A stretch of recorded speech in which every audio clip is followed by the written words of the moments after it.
With the legalization of marijuana in Colorado and Washington state, many people are speculating that U.S. drug prohibition has reached a tipping point. But recently, statements by public officials have been going counter to the current thoughts that legalization, the legalization in the West has started.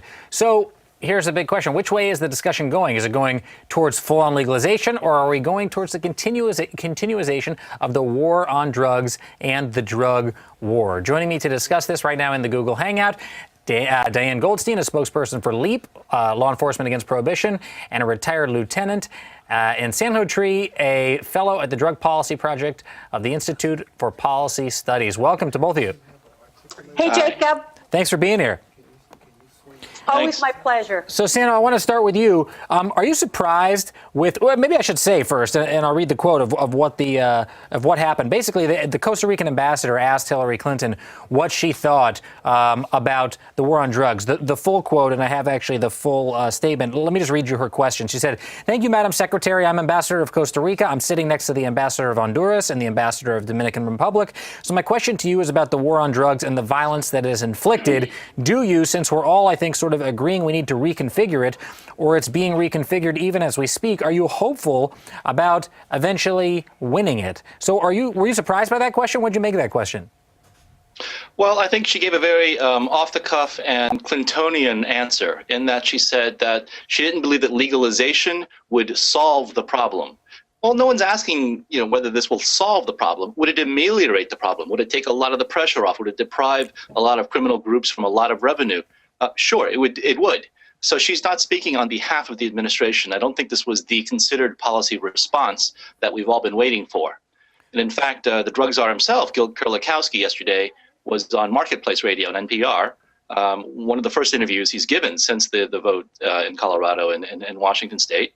And even he didn't give a definitive response. I mean, he gave his usual platitudes and his own warnings, but basically punted over to Department of Justice. So we're all still waiting for that measured response from the administration, and no one knows what that is yet. Right, and Sandro, talk a little bit more about how why the Costa Rican ambassador would ask a question like this, and by which I mean, how does the U.S. stance and drug policy domestically affect the countries in the rest of the Americas?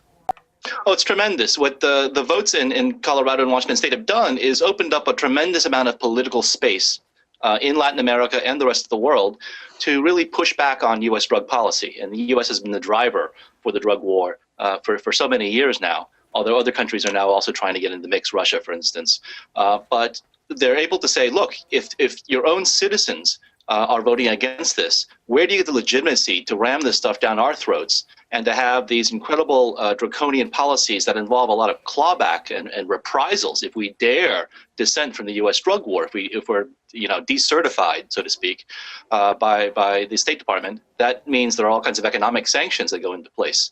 So how dare the U.S. impose this on these countries when our own citizens are turning their back on the drug war? Right, and that's important. I'm sorry, go ahead. Internationally, people don't realize how divided the U.S. public is about the drug war. If you look at our political pronouncements, our State Department delegations, the votes in Congress, it would appear as though there was this monolithic support for the drug war because politicians vote for it, and our politicians and diplomats say the same things. But that consensus is a mile wide and an inch thick. And it shatters very easily, and the rest of the world is finally starting to see And that. It's important to make the distinction. Jenny Churchill and I were talking about this. Our producer, Jenny Churchill, we're talking about the distinction between the drug war and the war on drugs domestically in the United States, which obviously seems to be turning a corner with the legalization of marijuana in these states. But the drug war internationally seems to be at least what the ambassador was first talking about, and didn't even specifically mention the legalization. And Hillary Clinton went to it on her own. But the way she started to answer the question from the ambassador was talking about the role that U.S. plays internationally in the drug war against cartels, against drug trafficking. She talked about, I think she recalled a specific example of, she said something about 10 years ago. I remember when in Colombia, President Uribe couldn't be inaugurated without drug traffickers and an alliance with FARC because there was artillery being fired at the inauguration. What Sanho, role does the U.S. play outside of our borders, perhaps even with personnel, speaking of the drug war? It's tremendous. So that's, the drug czar, when he first came into office, Director Kurlikowski, said he's not a fan of the term war on drugs. He's going to banish that term from ONDCP, from the Drug Czar's office. And domestically, he's done a lot of good stuff in terms of harm reduction and treatment and that sort of thing, and I give him props for that. But internationally, it's still about bullets, it's still about guns, it's still about a real, genuine war. Lots of people are dying. And so the pushback from Latin America has to do more with body count than people getting arrested for marijuana in the United States. This is a real shooting war down there. And are we seeing actually American, American personnel involved in these operations outside of the United States?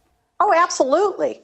Stan, take a look at what's going on with the DEA in regards to deployment to other countries. I mean, whether it's Mexico or whether it's Honduras, there's a lot of controversy going on right now with regard to the DEA being involved in some fatal shootings. Yes.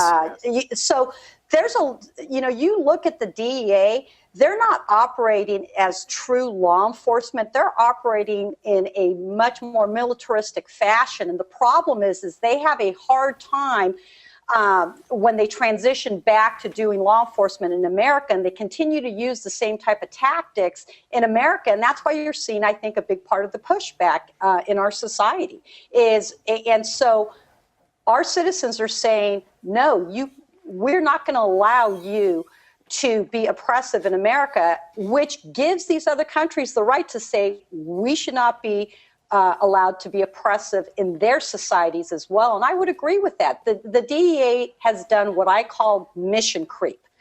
You give the DEA, you got 66 offices. How many of them are international? How many of them are deployed with other military? How many of our soldiers are deployed in the war on drugs? You talk about the Meridia Initiative, Colombia. I mean, the billions of dollars that should be going to something other than death and destruction. Diane, did Hilary Clinton's answer, and I'll quote exactly specifically what she said about the marijuana legalization. She said, quote, "So I don't think that's the answer. Whether there's some movement that can be discussed, I think will have to be a topic for future for us." Speaking of legalization, it doesn't seem to be lining up with what law enforcement is saying across the country, although, I guess there's both sides of the coin. What's your take? Well, you know what I think that there's a lot more support for control and regulation, I think really is the terminology that I like to use versus legalization, only because legalization scares people. They think that's going to create chaos.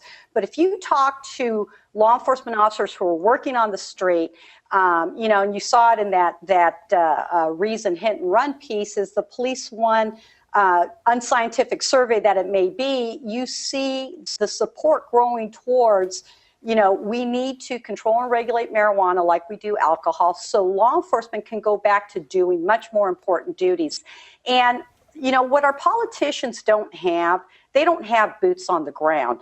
Theirs is a theoretical academic argument, but they don't see what is going on in our communities and what the drug war has done to turn our communities against the police officers that are supposed to serve them.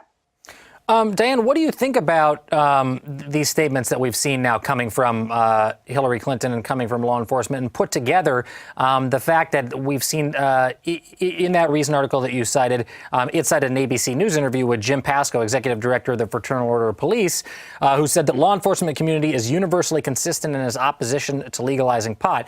It's one thing for this person, and Sano, feel free to weigh in. One thing for Mr. Pascoe to say this, it means something else, at least in my interpretation, for Hillary Clinton to say it, because she's in sort of a unique position. But why, if things are moving in one direction, are we seeing law enforcement and the Secretary of State sort of ignoring basically what's happening? Sanho, I'll let you deal with the Secretary of State, and then I'll take on the law enforcement issue. Well, I think the Secretary of State made it clear that she was talking in her personal opinion. Right. So does that mean as a potential future presidential candidate? In the last segment, we had a White House correspondent from Roll Call suggest perhaps that the reason she did it was because she didn't want to create trouble for the incoming Secretary of State, whomever that might be. Well, there's all kinds of posturing going on, right? So Barack Obama, during when he was campaigning for president, said certain things about drug policy. When he becomes president, does different things about drug policy. So what they say in anticipation of running for office, I think, is not that. Pay attention to what they do rather than what they promise. And Diane, about this law enforcement official, Mr. Pascoe, what do you think about what he's saying? Why would he be going contrary to sort of what the tide that the voters are saying is, and what law enforcement officials like Leap and others are saying? You know what is kind of my pet peeve is law enforcement lobbying. And I think that in large aspects, law enforcement lobbying should not be allowed, because you have to remember what the role of law enforcement or the criminal justice system is supposed to be. We're supposed to be the fact finders to find the truth. Okay, and so what happens is you have political posturing by, in whether it's Pascoe or in California, the California chief lobbyists or the California narcotics officers who say they're always going to be opposed to legalization. Well, you know what? We need to remind them what their job is. Their job is not to enact laws. Their job is not to get in the way of the will of the people. Their job, which you've seen other law enforcement officials say, we may not agree with this, but we're going to support it because that's what America is built on. What do you think, Diane, though, about what another part of what Hilary Clinton said, which is, and it's something that Disclosure Project in our comment section right now is pointing out, she said something about criminals will just get money through kidnapping and extortion. The bad guys will end up, finding another way to sort of do nefarious activities. Are these kind of statements designed to create media pressure to sort of, slow the roll of pro-marijuana advocates? Yes. I think so. I think it's what you're doing is you're going back to rhetoric, and they've lost the argument. They don't have any facts. In fact, one of the things I think, and I just read an article, and I can't remember who did the study out of New York, that shows that marijuana users, are much less likely to commit any type of violent acts or be arrested and become involved in the criminal justice system. And I wish I had that on me. But what is happening now is I think that the science is starting to catch up with the policy, and we're seeing a lot of very good empirical research that shows the true cost of continued prohibition, whether it's social justice issues and costs, or whether it's to point out the inaccuracies of the policy through science and evidence-based practices that says, you know what, the marijuana user is not going to go out and commit crimes. And if you look at the mafia, yes, we still have a mafia, but you know what? They aren't as dangerous as they once were when alcohol prohibition was in effect. And you are never in a free society going to eliminate crime, ever. But we can do a lot of harm reduction strategies, particular to drug addiction and to marijuana and to ending prohibition, that will benefit and help our society and help us protect society from really the true evil people that deserve to be in prison for a long time. Sanjo, when we saw Mexican President-elect Enrique Peña Nieto at the White House, he talked about focusing on economics as a way to combat the drug war. Here he is saying this publicly in his first meeting with President Obama. Are you surprised that Secretary of State Clinton didn't sort of refer to this strategy more in her response to that question? It's a very sensible strategy, right? So Peña Nieto says he wants to focus on citizen security as well as economic development, not do the bloody-minded, this tantrum of just attacking all the cartels simultaneously, stirring up a huge hornet's nest, and dealing with all that fallout. Rather, he would I think, go after kidnappers, extortionists, people that are causing real dangers to innocent civilians, rather than the so-called kingpin strategy, which has unleashed and uncorked a tremendous turf battles and feuds that are going on in Mexico. And I think this idea that Clinton mentioned about these traffickers will finally find other revenue streams, that's a result of the drug war. I think it was President Calderon, the current president, whose last day is today in office. He unleashed an incredible war on drugs in Mexico, bringing in 50,000 troops to attack all these different cartels.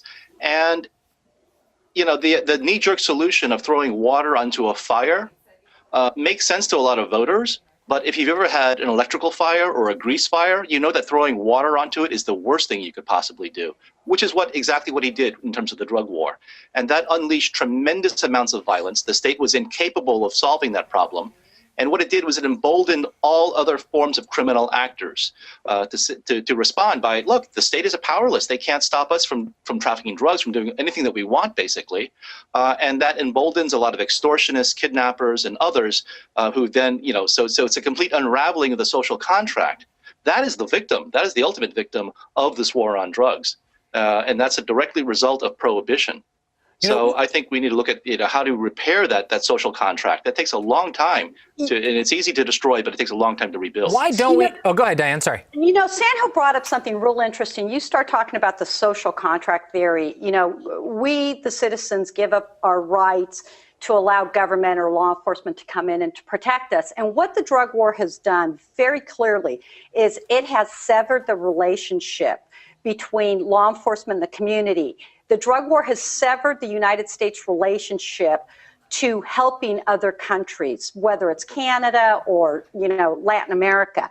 And so it would behoove not only the president, the State Department, and our local law enforcement leaders is to try to repair it by becoming stakeholders and coming to the table with people to say, how do we design a smart and effective policing strategy that supports harm reduction strategies? Why, when we know, and the drugs are, and in some aspects I'll give him credits because he's not using the term drug war, but they're still not funding. They're still only using the primary hammer of incarceration. That's exactly what Eugene Jarecki told me when he was here. He's been here several times, and his documentary, The House I Live In, is all about just like he did the military-industrial complex in Why We Fight in this film.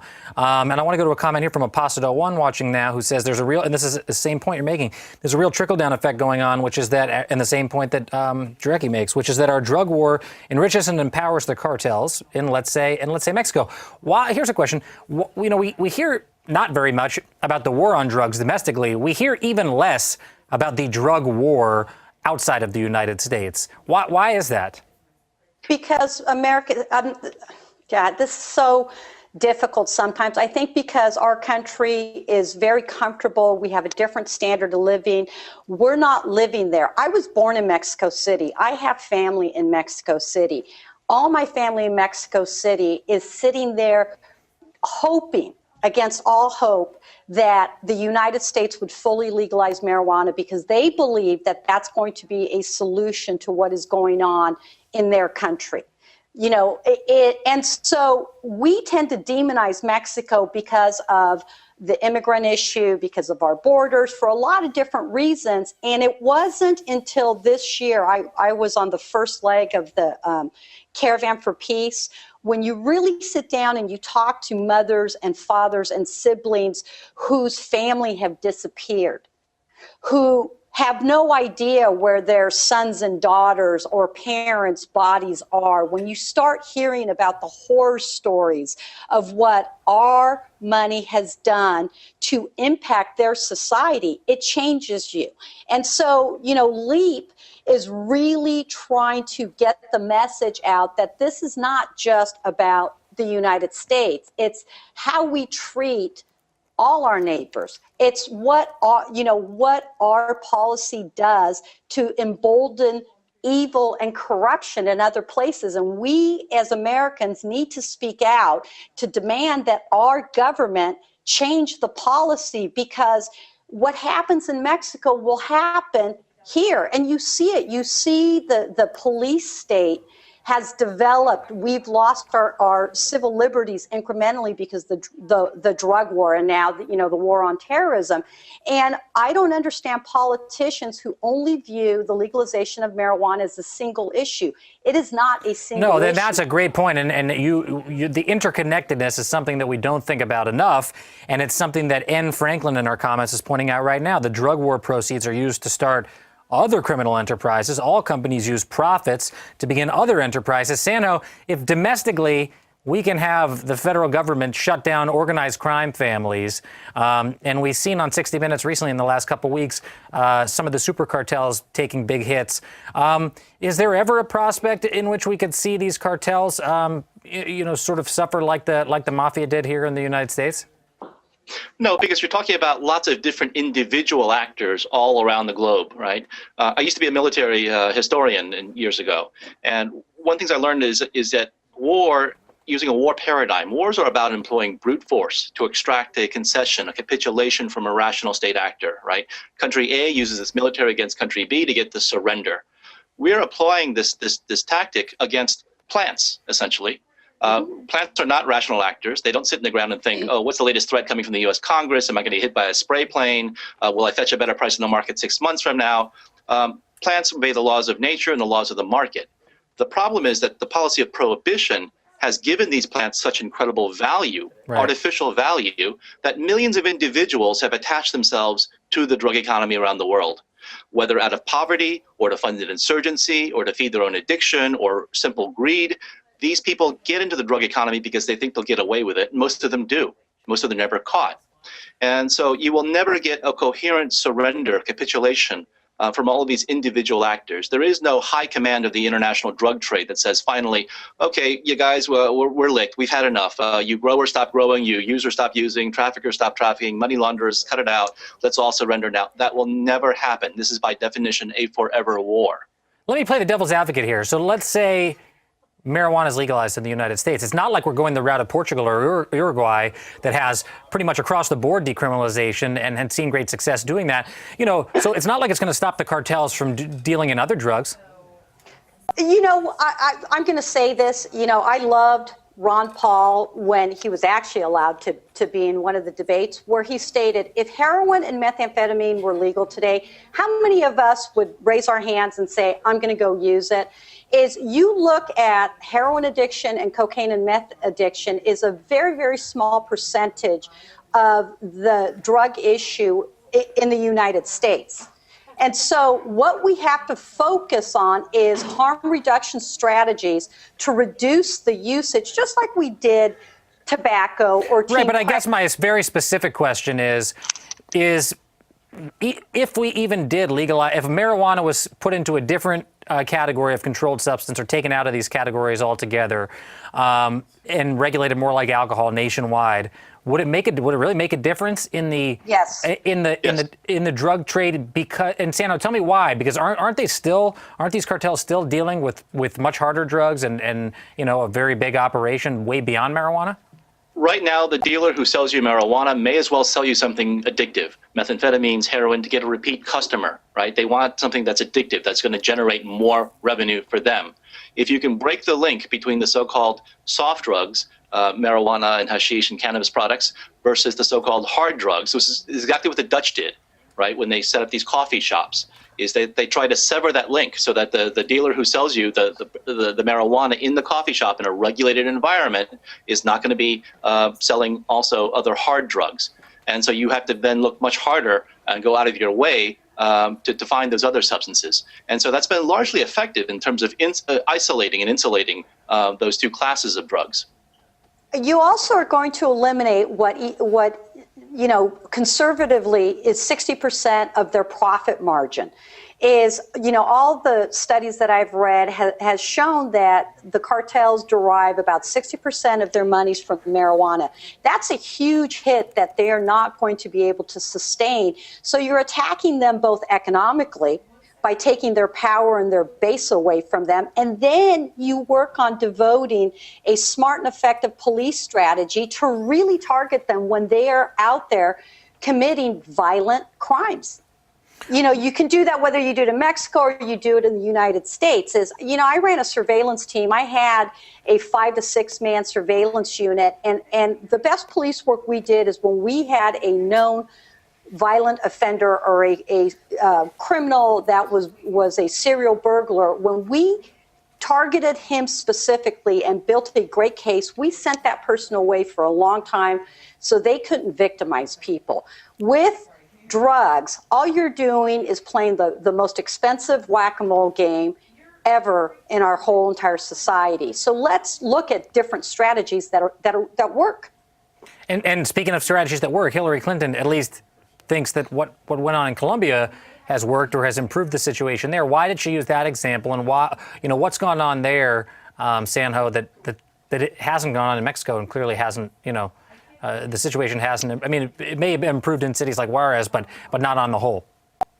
The drug war in Colombia, I mean, the conventional wisdom in Washington is that somehow Plan Colombia has been a success. And in terms of citizen security, if you live in the 10 major metropolitan areas in Colombia, for instance, life has gotten, considerably safer. You can travel a bit more now. But in the countryside and in terms of drug trafficking, it's as bad as ever.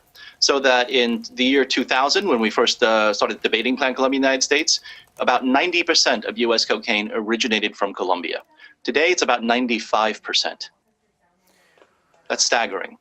It is staggering. And as we wrap up here and start to wind down, I want to ask both of you, in the weeks, months, and year to come, as we see legalization in Washington State and in Colorado, and as we see the drug czar starting to formulate his first response, as you said, on Marketplace, what do you expect to happen, in the not too distant future here with the federal government as it relates to these local laws? They're obviously still debating this internally. I think the Obama administration has a tremendous opportunity here. They've been given a way out by these two states that have voted for these policies to really reconsider and reevaluate these policies. Now, there are several ways they can do this. Historically, you appoint a blue ribbon commission if you want to kill an idea, right? They'll produce a nice report and you ignore it. It's happened so many times in the past on drug policy, on marijuana policy, for instance. But on the other hand, there's a different type of blue ribbon commission. If you actually want to accomplish something, you can do this. And what I would recommend is that Obama tap a number of key Republicans who are very conservative, but who are very critical of the war on drugs. So I would say George Shultz, former Secretary of State and Treasury, James Baker, former Secretary of State and Treasury again, but who's also his Baker Institute in Houston, Texas, has done tremendous work on the drug war, terrific stuff.